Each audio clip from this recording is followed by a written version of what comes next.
Hey everyone, Sunrise Extra on a Thursday. Thanks for watching and clicking on this. We really appreciate it. We want to continue our excellent conversations we've been having with you guys, with some of our, with two special guests. And Director Brian, there it is, or can you switch the, there we go, now I can see you guys.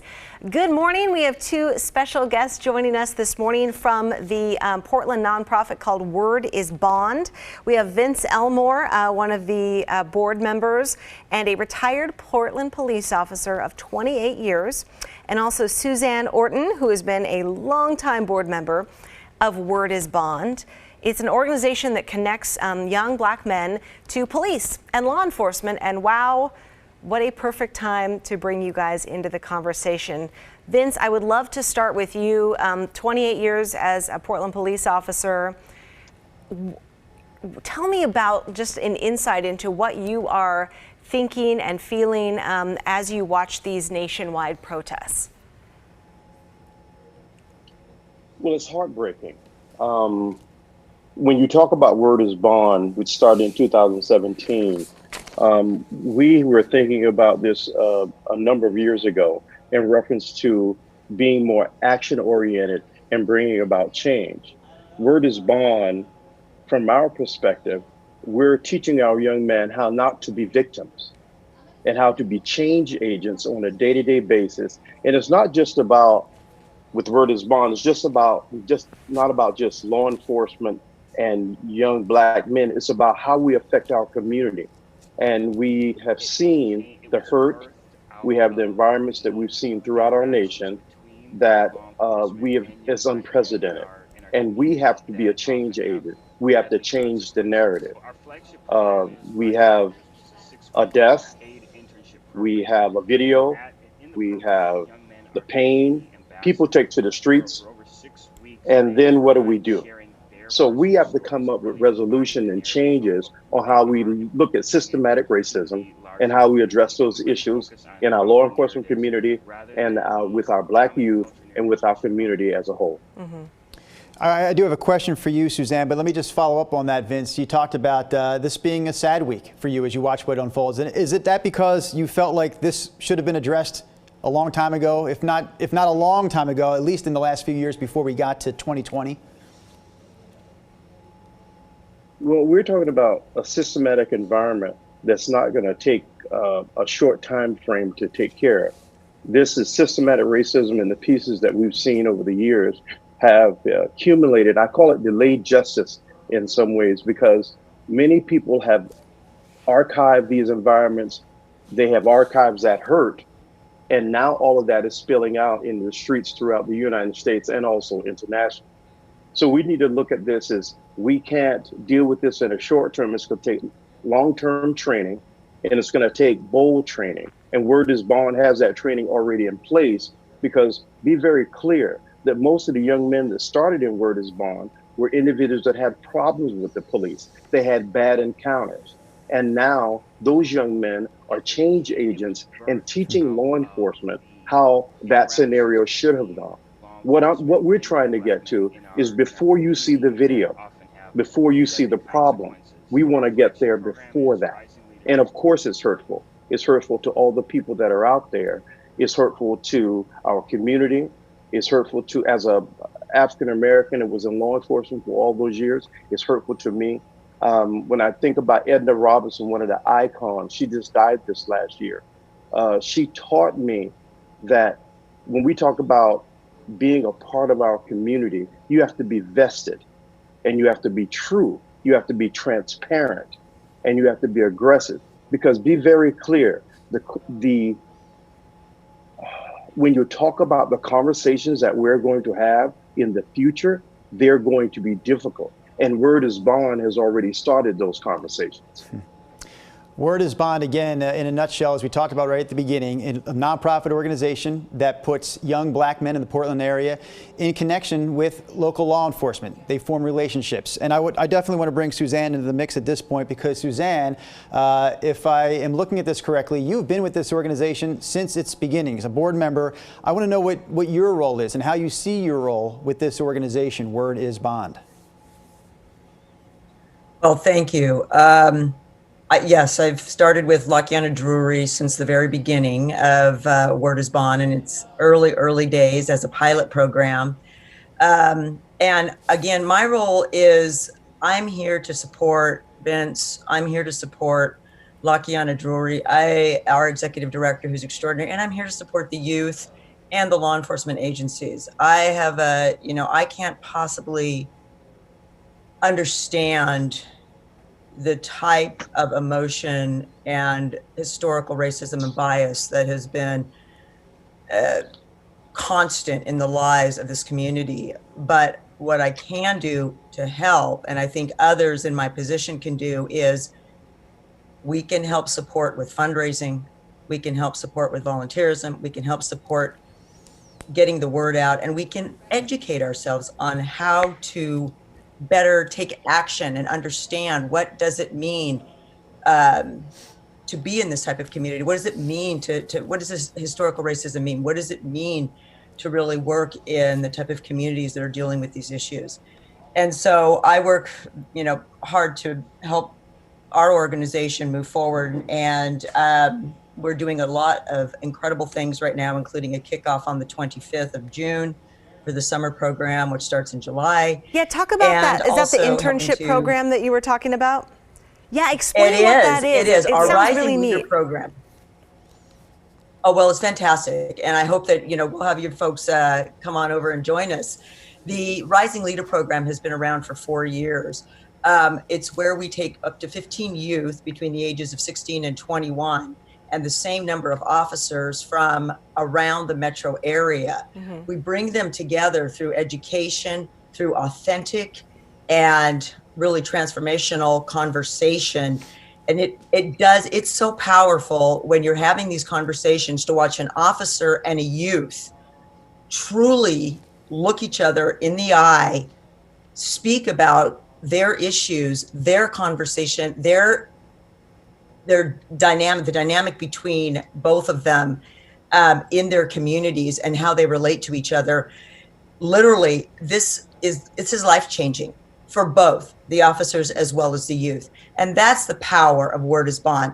So the Rising Leader program, we will be having a kickoff on the 25th, and it will be a Zoom kickoff with our law enforcement agencies. We have over 6 law enforcement agencies participating this year. It's quite extraordinary how people are coming on board. I saw you guys again, just it's a fundraiser because, yeah. Oh, sorry, Susan. I saw you guys just tweet a couple of days ago that Portland Police have selected their 4 officers to participate in the summer internship program. Are they doing, and I don't know in the time of COVID-19, but are they doing ride-alongs? And what does that look like? Is it just they meet up every once in a while? Or how intensive is it between the officers and the young people?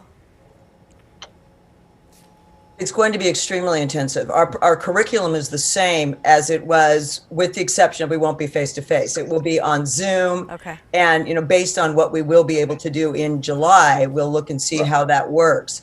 But initially, these conversations, the dialogue between youth and the officers will occur as if we are face-to-face. Yes. This is a training, and that's the other thing I want to emphasize. These are trainings for law enforcement.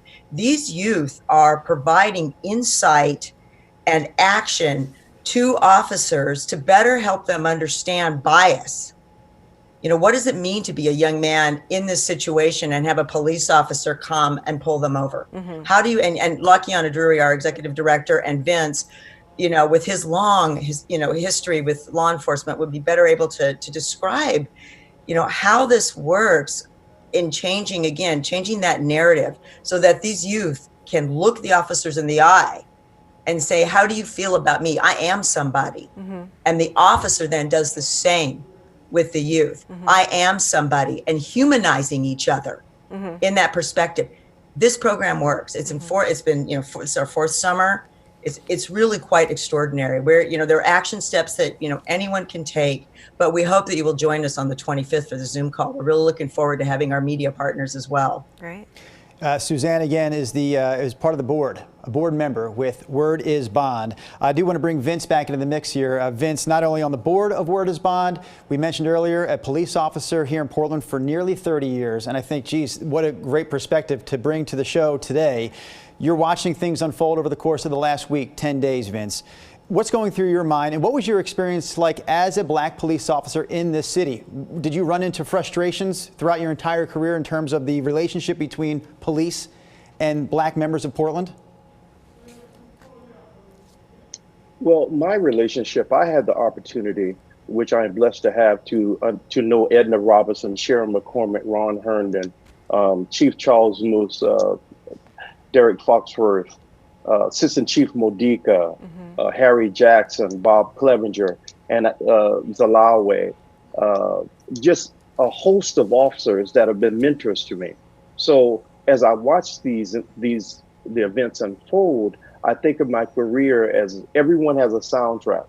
And I'm just thankful that those people were in my lives. And as you mentioned, if I can interrupt, as you mentioned that, I know some of those officers you mentioned, both black and white, so they've all been influential in your career.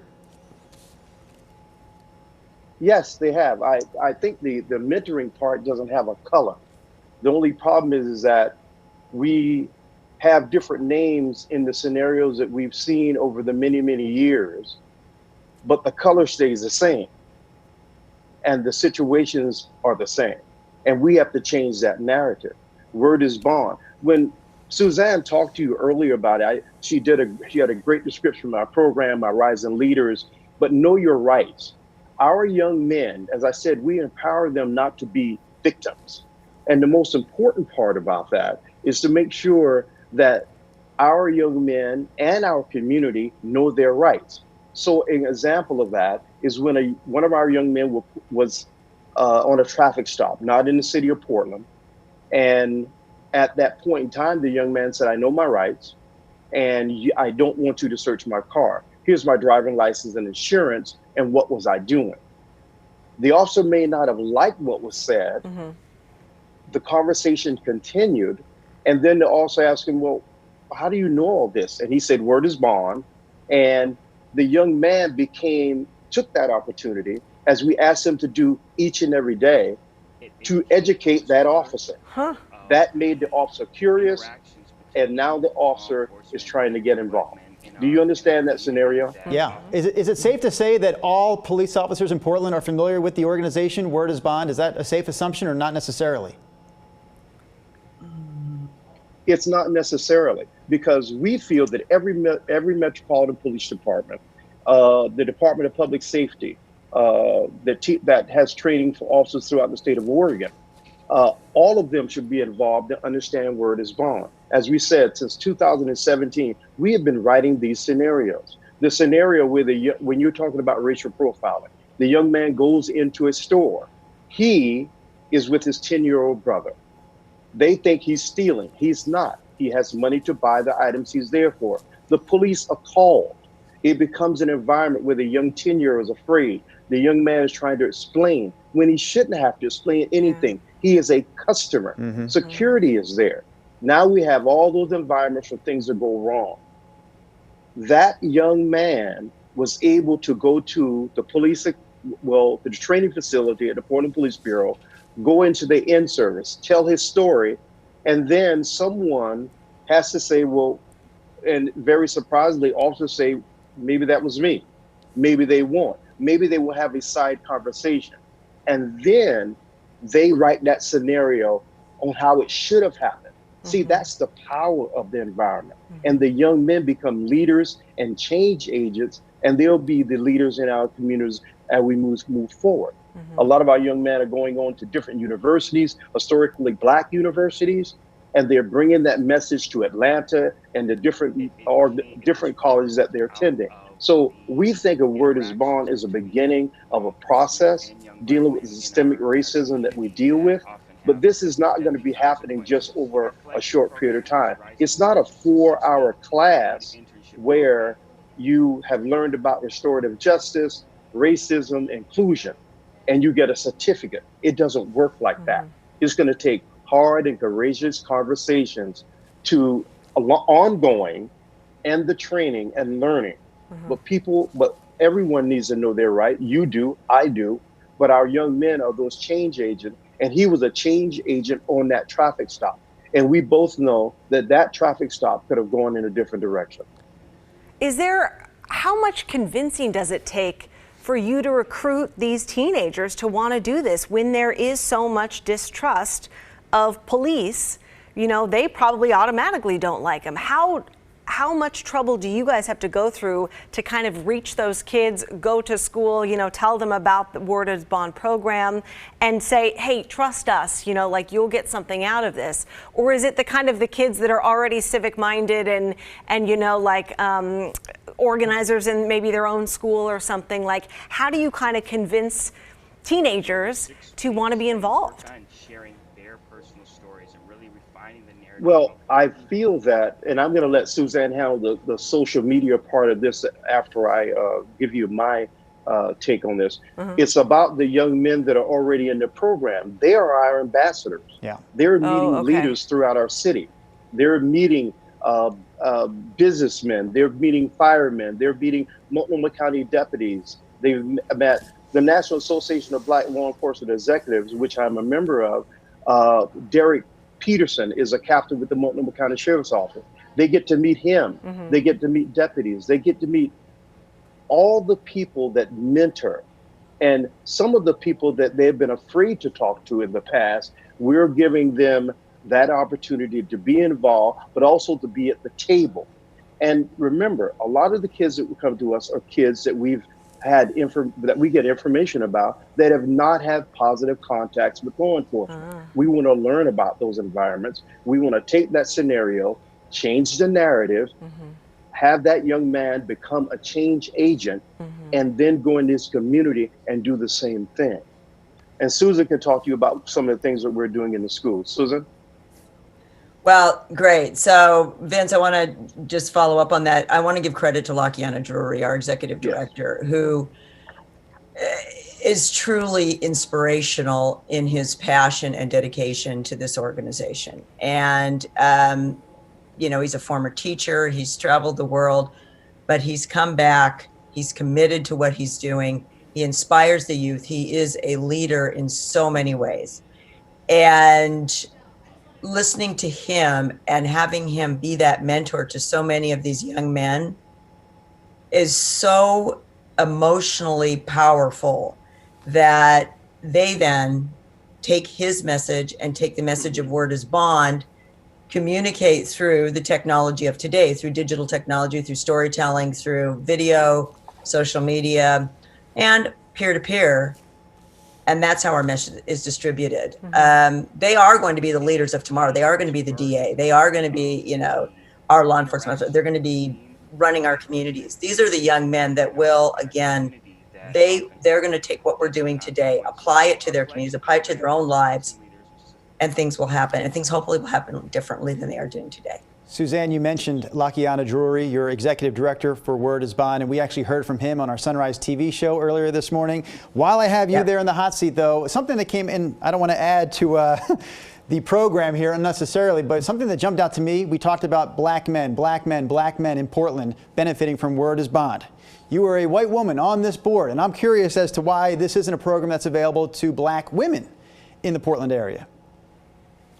That is an excellent question and one that we get all the time. The white man is speaking out for the black women of Portland. and yeah, I got to tell you, when we started Word is Bond, there was a lot of discussion around, should this be a program for, you know, all communities of color? Should it be, you know, male and female? You know, do we include Latinx, you know, LGBTQ plus? You know, what do we do in this space? We meaning Lakiana and team, reached out to the community, and through, you know, we introduced our young men to the Black Women's Luncheon. We had phenomenal women involved in this program, but we were told by a number of women in leadership positions, women of color, that they have their issues specifically that they would like to deal with. and young Black men have their issues as it relates to the police officers. So do we hope there will be a word is bond for young Black women? You're darn right we do. That's where we're headed eventually. But right now, we're focusing on this group, building excellence within this group before we then take it out to the other organizations and different groups. Vince, I have a Great question. Thank you. I thought I was going to stump you there, but you had a great answer. Go ahead. Great job. But for me, Susanne is correct. When we talk about the context that police have with our African-American community, those contacts in the majority are with Black men. And the most important part is we asked Black women. That's the most important part. We asked Black women their opinion about what we were doing. And that was the feedback. And Susan and Lakiana and many of the others that have been part of this, Sergeant Collins from the Portland Police Bureau, have done a good job in making sure that we reach out, that we are inclusive, and that we ask the right questions. I just want to add that. Thank you. Yeah. I was just curious, if you could share any of your experience when you were first starting out or you first went to the academy and wanted to become a police officer. What was the reaction in your neighborhood, with your family, with your friends, when they heard that you wanted to be a cop? Was there, did you take some flack for that? Was it difficult? Well, it's even difficult to talk about in some aspects. I was brought up in South Carolina. Okay. So, and I want to put in perspective to you, both of you is working here in the city of Portland. And I don't know where your backgrounds are, where you grew up, but in South Carolina, where I grew up, you talk about fire drills. I had Klan drills. Wow. And I think you understand what the Ku Klux Klan is, right? Yeah. So there was no one in my community that was in law enforcement that was a mentor or a person. In fact, they did everything to us to keep us from thinking about doing anything in law enforcement or leadership roles. So in my small town, there were no environments of anyone involved in law enforcement. In fact, there was a gentleman that, I don't know if you can call him a gentleman, but he used to conduct a traffic stop on us every Sunday when we were attempting to go back to college. And fate is a very interesting thing in destiny. Tell me you arrested that man eventually. Tell me you put that man under arrest. No, I did not. No, even better. Okay. Even better. I was teaching at the Federal Law Enforcement Training Center back in the South, near Jacksonville, Florida. And I was teaching a class. And someone from the local area where I grew up was surprised that I introduced myself and my background, and that I was from South Carolina, and that he knew my family and so on. He asked me to come back and speak in my hometown, and guess who was in my class? That gentleman. Yep, that's awesome. Yeah, and as you can say, when we talk about those things, destiny comes. And I told my story about being pulled over and treated and called the N-word consistently by this individual. He had made the rank, I think, maybe a lieutenant, but was demoted for a racially motivated environment he was involved in. And I made his bosses aware that he motivated myself and Michael Gill, another young man in the car with him. He's the Deputy Director of Government Affairs. Jeff Myers is an engineer. Lawyer Williams is a business owner. I'm in law enforcement. So it was a very interesting environment, but it's not easy. And the National Association of Black Law Enforcement Executives at this point in time are trying to put together meetings for African-American officers so that they can tell their story of how they're feeling during these difficult times. Yeah, that's Vince, gotta be so hard. Your answer there and your story has like 6 more questions now floating in my head, but we're also up against the clock. We have to do a Today Show cut-in here at the station. Unfortunately, we don't trust our weather guy, Rod Hill, to do it by himself. So we have to bid farewell for now, but we want to mention the website at the very least before we go. And I don't have it in front of me. Wordisbond.org. My Word is Bond. mywordisbond.org. And we'll have information about our event on the 25th, and as well as our programming on mywordisbond.org. Recruitment.org. Excellent. A great group to support. They are doing summer internships of exactly what we need. Thank you, too, for waking up early with us. We really appreciate it. You guys, we'll see you tomorrow.